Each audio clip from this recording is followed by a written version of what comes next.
What is the holiday blues? The holiday blues is a temporary and often mild emotional state that some people experience during or after the holiday season. It's characterized by feelings of sadness, loneliness, or stress that can be triggered by various factors associated with the holidays.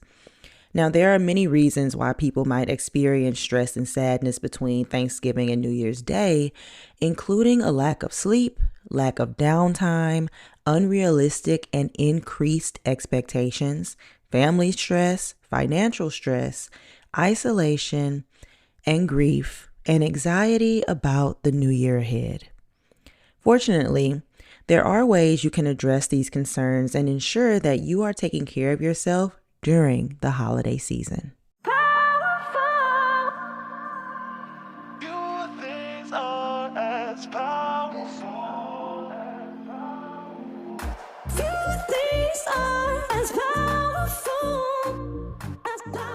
What is going on, beautiful people? You are listening to the Affirmations for Black Girls podcast, where we focus on personal growth and cultivating a healthy relationship with ourselves.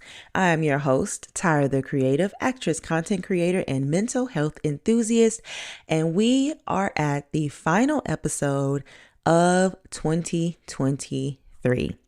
Now, we are in the middle of the Home for the Holidays series. We have 2 episodes that are already live. You can go and listen to those. But this is episode 3 of our series, and Christmas is next week. So I really hope you guys have taken something from this series. Even if you didn't go home for the holidays, I hope that it fed you in some way. So with that being said, you can listen to episode 1 and 2, and I've linked them down in the show notes below. And I just really wanted to do this series to provide a resource for people who are grasping at something to help get them through this time of year, regardless of where you are, if you're spending time with family, if you moved away and you're in a new place, maybe you are creating your own traditions. All of the above. I wanted to create a resource and hopefully give you something that you can implement into your holiday season. So with that being said, in the opening, we mentioned the holiday blues. And I really think all of us have maybe experienced a sprinkle of this at least once in our lives. So in the last episode of Home for the Holidays, we are going to talk about ways to combat things like holiday blues and seasonal depression. But before we do, let's jump into our affirmation. This I'm so used to saying that, you guys. This episode's affirmation is, I prioritize my well-being. Let's go ahead and drop in.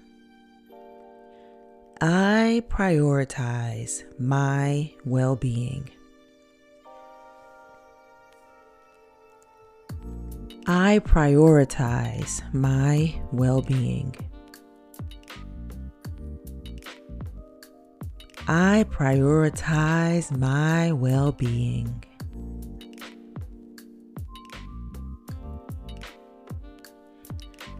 I prioritize my well-being. What does it look like to prioritize your well-being? How does it feel? I prioritize my well-being.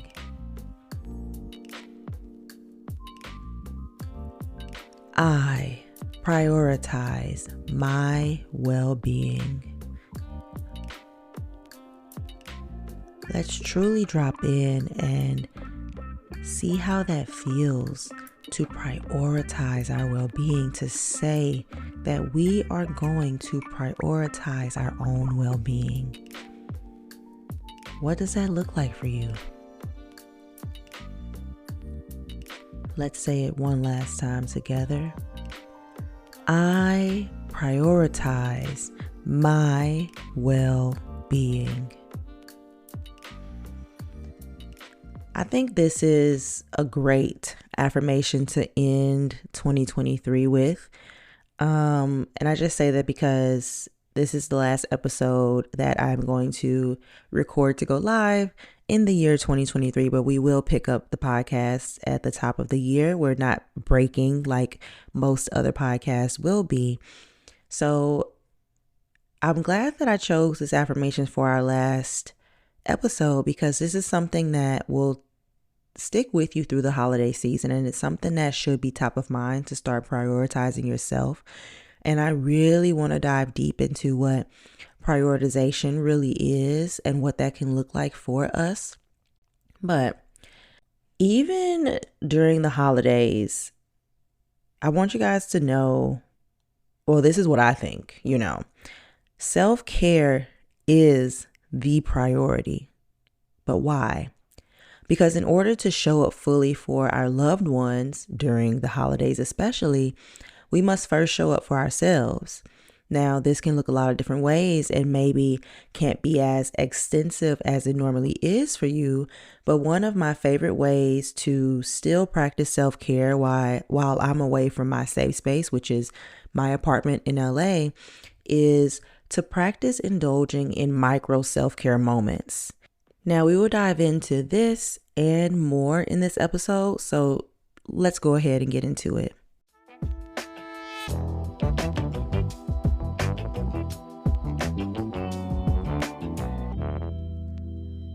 So when I first started doing BetterHelp, which I've talked about a lot on the podcast, I was doing groupenars, and I took this groupenar. Well, let me tell you what a groupenar is. I'm like just saying words that we don't normally use in everyday speech. A groupenar is a webinar on BetterHelp that you participate in as a group, and you can actually engage and interact with one another. And one of the licensed therapists will teach you about a topic. Now, you can pick what you want to learn about. So I chose to learn about self-care, and I attended this 1-hour groupinar called Self-Care 101, where we learned the types of self-care. But there's tons of different lists and buckets of how many different types there are and what they are. So here is how I personally break it down. I break it down into 8 types of self-care: physical, emotional, social, spiritual, intellectual, professional, which is like your career, environmental, or I like to call it my atmosphere, and financial self-care. Now, we aren't going to dive deeply into each type, but knowing the categories has helped me make sure I'm filling each and every one of those cups. For example, if my physical self-care is low, and before I even say that, a way that you can figure out how your self-care is low really has to do a lot with introspection and reflecting on yourself and taking inventory of what's going on inside. But if I know that I need to indulge in some physical self-care, I can exercise, I can get some sleep, or I can even take a nice bubble bath. But this isn't all self-care is. And this just popped into my head as well. As a gentle reminder, please remember that self-care is not selfish. And retraining your brain to think differently about self-care can help drastically if there are feelings of guilt surrounding the subject of self-care. Especially during the holidays, self-care is super important for me. We've talked about this in the first 2 episodes of this series, but staying in touch with self is what will keep you sane. It will keep you peaceful, it will keep you grounded, and it will keep your cup full. So you may be like, okay, Tyra, you talking about self-care. What are some practical ways that I can implement self-care during this time? The holidays are so hectic. I'm running around with my mama. My friends want to do this, that, and the third. I'm not getting good sleep. I'm making sure that all of my loved ones are good. I got to buy gifts. I got to make sure all the stuff I have on my to-do list is squared away and that I'm ready for the new year. Where can I find the time? Baby, you have to make time. You have to prioritize, or you will run yourself into the ground. So I have a few practical ways for you guys that I'm practicing as well. And I love to say that each and every episode because I never want to come off as an expert. I'm not an expert. I'm just a Black girl telling y'all about my experience and hopefully connecting with you in some way by the things that I say, right? So, number one, the first practical way that you can start indulging in self-care, and I really need to take this advice because I have been staying up so late since I've been home in Louisiana, which I'm home right now, you guys, is number one is getting enough sleep and scheduling downtime and nourishing yourself. A hectic holiday schedule with a lot of traveling or social gatherings can lead to exhaustion and lack of sleep, which increases your stress levels. So make sure you get enough sleep. And that can look a lot of different ways for everybody, but I like to get me a good 8 hours in. The second practical way that you can implement self-care during the holidays, and this is big, is to take a break from social media and set realistic expectations for yourself. Now, I'm not really big on the word realistic because of how it's normally used these days. But in this specific case, Instagram is a highlight reel, and we can easily take a look at the snippets of people's lives and think we know the whole story, which we never do. We might assume everyone around us is happy. They got all the stuff that they want. Everything is going great for them, and we're the odd one out, which we never are. We are not the odd one out. And being too connected to our phones and to technology can put our brains into overload. So I'm going to challenge you. Set a boundary. Give yourself a set amount of screen time each day while it's the holidays, and don't overindulge in social media. Don't worry about so-and-so Christmas pictures. Don't worry about Billy Bob and what he got for Christmas, or what he got his girlfriend for Christmas, or who got engaged, or don't worry about none of that. Like the people be saying, even though like when they be saying what I'm about to say to y'all, they mean it as a way to check you, or they be being rude. Do not overindulge in social media. Go outside and touch some grass, okay? It will seriously do the body good. Okay, the third thing is to slow down and breathe. And of course, this can be so much easier. All of this stuff can be so much easier said than done, but it's easy to get sucked into multitasking when you have a lot of things to cross off of your to-do list. So getting grounded in where you are at any given time can help you feel less overwhelmed. I've learned how to incorporate breath work into my daily life, and it has been an absolute game changer, y'all. So when we experience stress, we also sometimes hold our breath, meaning less oxygen gets to our brain.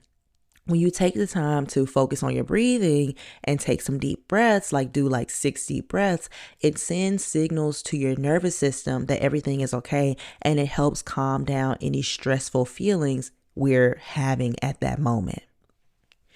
The fourth thing, which I already touched on at the beginning of the episode, is micro self-care moments.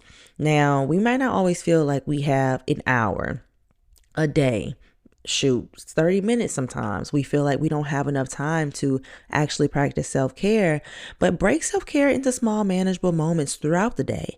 Instead of feeling overwhelmed by the idea of setting aside a large block of time, focus on brief activities that bring you comfort. This could be taking a few minutes to practice deep breathing like we talked about. Maybe fixing yourself a cup of tea and actually savoring it, listening to your favorite song, or even listening to lo-fi. These micro self-care moments can be easily integrated into a busy holiday schedule. And this is something that I have been using, and honestly, it's working for me. At least for now, it's working for me. Number 5, establish some boundaries. We've talked about this in the first episode of this series and the second episode of this series. I'm really trying to drive this home, and this is something that we all can always be working on, and our boundaries can sometimes change. So I do like to make sure that I'm always talking about setting boundaries, because it can look different from day to day, week to week, month to month, year to year, right? So Clearly identify or clearly define and communicate your boundaries to avoid feeling overwhelmed. Whether it's you saying that you can't go to this party that your friend having, or setting specific times for you to get away from all of the hustle and bustle and all of the family to take a moment to yourself. It can also be something like designating a tech-free period where you ain't touching your phone. Your phone is in focus mode. You probably ain't watching TV. You might be sitting outside on the porch in nature, whatever the case may be. Creating boundaries is absolutely crucial. Communicate your needs assertively but kindly. Y'all already know we talked about that in episode 1. And prioritize activities that align with your well-being. I think about it like this. Boundaries are a fence. And the fence is to keep the good stuff in and the bad stuff out. And whenever you have a moment where somebody is trying to either walk over your boundaries, disregard your boundaries, that's like somebody trying to break down your fence. And it's going to let all of the good stuff out. So in that same vein, you have to stick to your boundaries so that you can remain at peace with yourself, you can remain grounded, and you can remain with a full cup. The sixth thing that I wanted to bring up about implementing self-care, and I just want you guys to see, like, all of this that we're talking about is self-care, but it's not that self-care that people normally talk about, like the bubble baths, massages, and things. Self-care can look so many different ways. It's so extensive. And we're probably going to have to do a series on this in the new year. Let me know if you would like a series on self-care where we truly deep dive into what it actually is and all of the types. But anyways, number 6 for implementing self-care into a busy holiday schedule, delegate, y'all. Delegate and simplify your tasks. Recognize that you do not have to do everything alone. This was something that I really struggled with because I didn't want to burden anybody with what I had going on. But delegate. Delegate some tasks, ask for help, or just simplify your holiday responsibilities. Like, for example, maybe let's say that you have a partner or a family. Share your meal preparation. You don't have to do it all yourself. Divide the chores up. Maybe you wash the dish and somebody else clean the bathroom.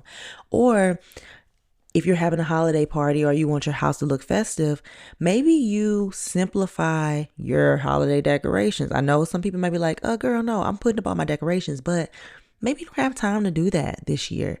For example, I'm at my mom's house and our Christmas tree isn't up.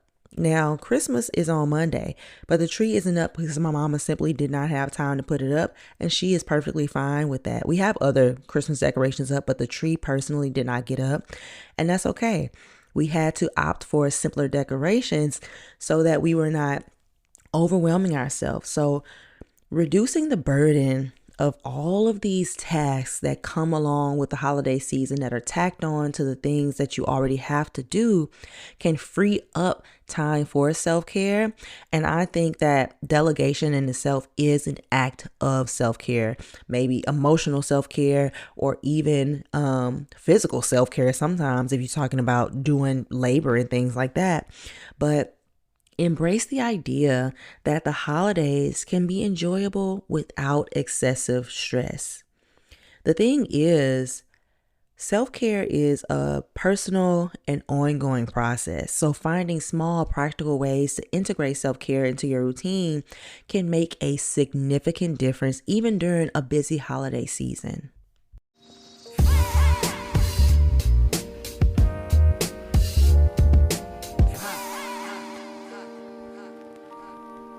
Now it's time to put your money where your mouth is. The glue that holds all of this together is self-care. So, as my little gift to you, I made a worksheet. It's very quick and straightforward, and it's a tool for self-reflection and identifying areas of self-care that you may need to pay a little more attention to. So, in this worksheet, It's a bunch of yes and no questions. And once you have answered all of those yes and no questions, it will help you identify your weakest self-care categories. Once you've identified your weakest self-care categories, you're going to write down 5 self-care activities that you will try in the next 2 weeks to pour into you, to remind yourself that you love yourself and you prioritize your well-being. Because remember, self-care doesn't have to be extravagant and it doesn't have to take a lot of time. So I want you to really keep that in mind when you're filling in this worksheet. If the only thing you have time for is a micro self-care moment, that's okay. Indulge in that. So the worksheet is linked down below in the show notes. I want you guys to literally download it right now because this is not the end of the episode, but I want you to download the worksheet. And okay, so I did this in a previous episode and you guys actually really loved it. So this is a pretty easy worksheet, right? I am going to play lo-fi for you guys so we can do this worksheet together and we can really set some intentional time. Now, it's only going to be 10 minutes of lo-fi, and that gives you a small bookend. Something that my therapist talks to me about in one of our sessions is bookends, and that concept has really helped me not be so stressed out and overwhelmed about what I have going on through the day. So basically, a bookend is when you have a set block of time to do a certain thing. So you know when it starts, when it ends, and what you do right afterwards, right? So we have 10 minutes to complete this self-care worksheet. Now, if you need more than 10 minutes, by all means, rewind the podcast a little bit and listen to the lo-fi over again. But the lo-fi is about to start in about 30 seconds. And do the worksheet, you guys, and implement those 5 new self-care activities. I really wanted to keep this episode very specific to self-care because we are in the last week or so of 2023. So take this time to do the worksheet. And also in the worksheet, I do explain a little more about all of the types of self-care. So that'll be great to help out with really figuring out what self-care moments you want to incorporate into your life over the next 2 weeks. But thank you guys so much for rocking with me. 2023 has been a great year.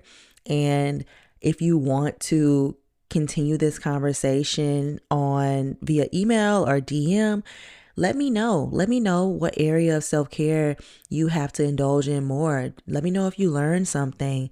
My biggest thing about all of this that I'm doing at Affirmations with Black Girls is to just be a resource. Be somebody that you can lean on, right? So download the worksheet. I keep saying that because I really want you guys to do it. Take 10 minutes to yourself. This in itself is an act of self-care. So download the worksheet, listen to the lo-fi. Thank you guys so much for listening through to the podcast. If you have not listened to the first 2 episodes of Home for the Holidays, go ahead and take a listen. You don't have to be actually home with family to get something out of this series. So thank you guys so much. Make sure you subscribe to the podcast, rate it and review it, and follow us on all of our socials. Thank you guys so much for listening. And the lo-fi is going to begin right now. Happy New Year. And I'll see you guys soon. This is Affirmations for Black Girls.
So, y'all know I am all about self care. One of my favorite self care activities is meditation. I've been using a meditation and sleep app called Calm that I think you guys would really like. I mean, I've talked about it on the podcast a few times. And I personally love the sleep stories. They're the perfect way to wind down and drift off to sleep after a long day. And to be honest, I recommend the ones that are actually for kids the most because they have the fun voices, music, and sound effects. I want to help you experience the joy meditation brings to my life. So I'm giving you a 7-day free trial of the app. Head to the link in the show notes to check out the Calm app and prepare to be more calm on a daily basis.